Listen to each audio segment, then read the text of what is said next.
Well, terror group Hamas and Israel. See, BBC, how easy it is just to call them what they are. They agreed an extension to the pause in hostilities that lasted for 4 days for an extra 48 hours.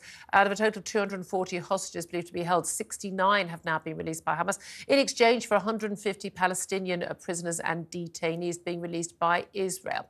Well, joining me right now, live from Tel Aviv, is author and journalist Douglas Murray, who has been in the country for some weeks. And actually, last time we spoke to you, Douglas, you had just been into Gaza yourself. You've also been to the scenes of the massacres in southern Israel around the kibbutzes and their festival as well, seeing a lot of this stuff firsthand.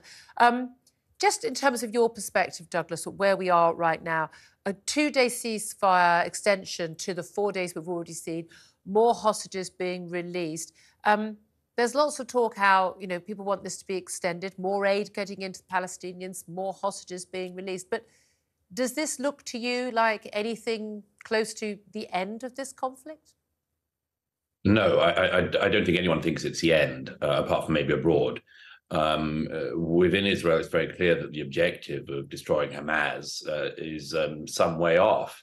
Sinwar, who plotted the massacre, who of course was himself a previous swapped prisoner from an Israeli jail, is still alive. We actually now know that he met the hostages. But there's a very, very difficult game being played by Hamas, a very cunning game, which is that they sort of dribble out hostages, as we see in exchange for they hand over some Jewish children, and the Israelis hand over some people who, were in Israeli prisons for stabbing people or carrying bombs and so on. But they can sort of dribble this out for quite a long time.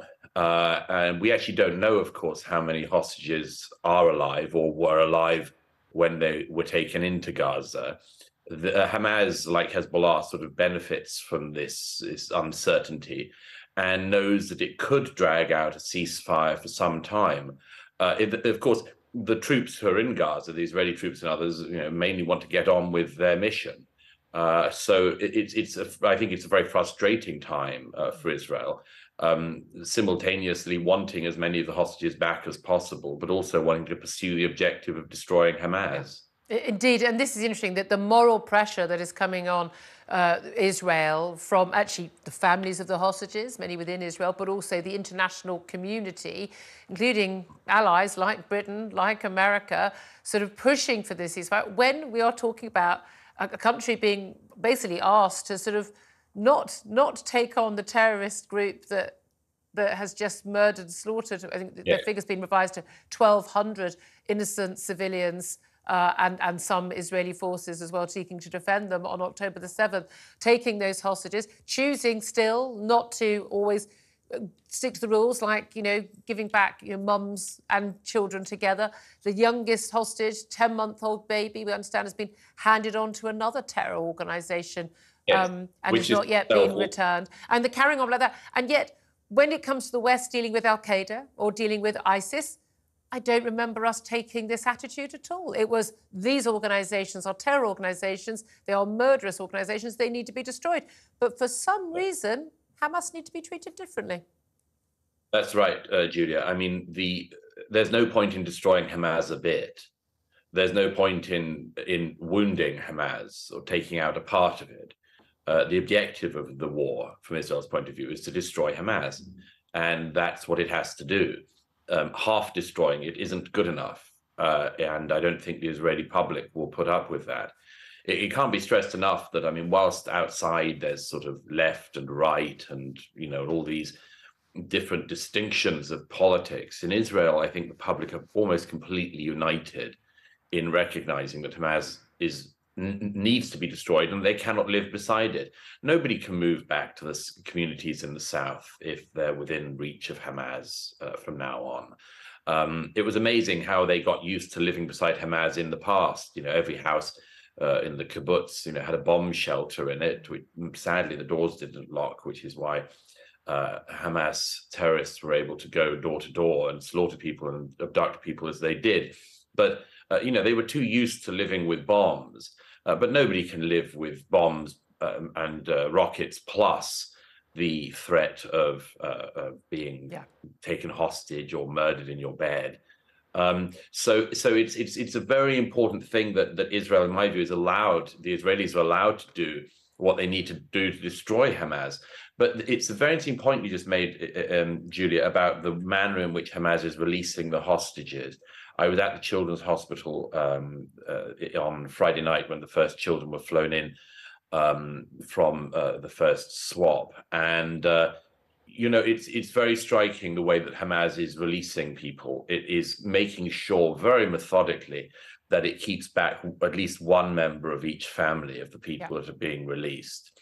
And there's several reasons for that. And one of them, of course, is that it means that the returnees have to be extremely careful about what they say about the nature of their captivity and exactly what was done to them or not done to them.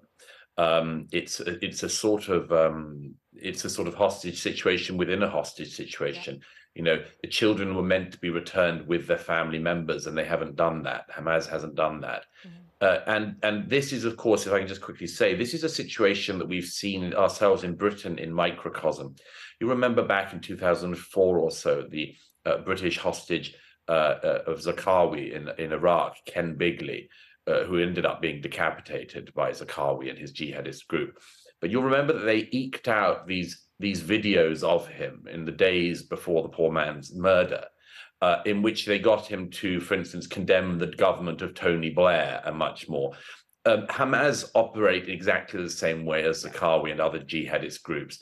They know how to apply political pressure inside democracies, whilst of course not being remotely democratic. And we, many people on this side, play along with it, the media included. I have to say one thing, and I'm sure you've been struck by this as well, even though you're over in Israel, seeing a lot of the international media and British media.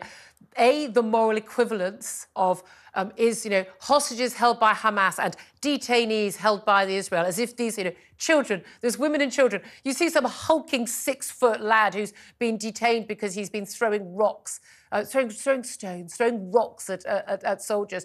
And you said people who've been convicted of stabbing, a woman who's released. She's got burns. Because she had a bomb. That's why she's got burns.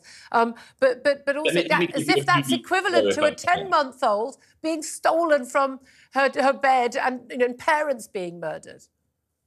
Let me give you a new low that happened today. The man called Dominic Waghorn, who's apparently Sky News' international affairs editor, he this morning said that that the fact that Sinwar had met the Israeli hostages and that they were not harmed undermines the Israeli Hamas equals ISIS storyline, he says. Dominic Waghorn goes on to say, the hostages, were held in reasonable conditions, reportedly, though those held above ground lived with the fear of being killed in Israel's bombardment. I mean, I wonder if Dominic Waghorn just works for Hamas at this point. I mean, it is such preposterous propaganda to put out. And I'm afraid that we've seen a lot of that. Journalists actually falling for the Hamas line, not realizing that what we know from the hostages who have been released is only what we know, and that they are allowed to say, knowing that they have abducted loved ones still underneath Gaza. And we spoke to the uncle of 2 teenagers who were released, and their mother, they came out on Saturday to be told that their mother had been killed, that their father was still missing, believed to be being held by Hamas, hadn't been released. And when I asked, how they were treated, their uncle yesterday said to me, we just can't talk about that. We know there are other families that are also still missing loved ones, so we have to be very careful. And this is it. People aren't talking about. I've seen commentators on social media saying, "Well, I mean, look, she's smiling. She obviously she's been grateful, thanking the masked man." Handing her over to the International Red Cross.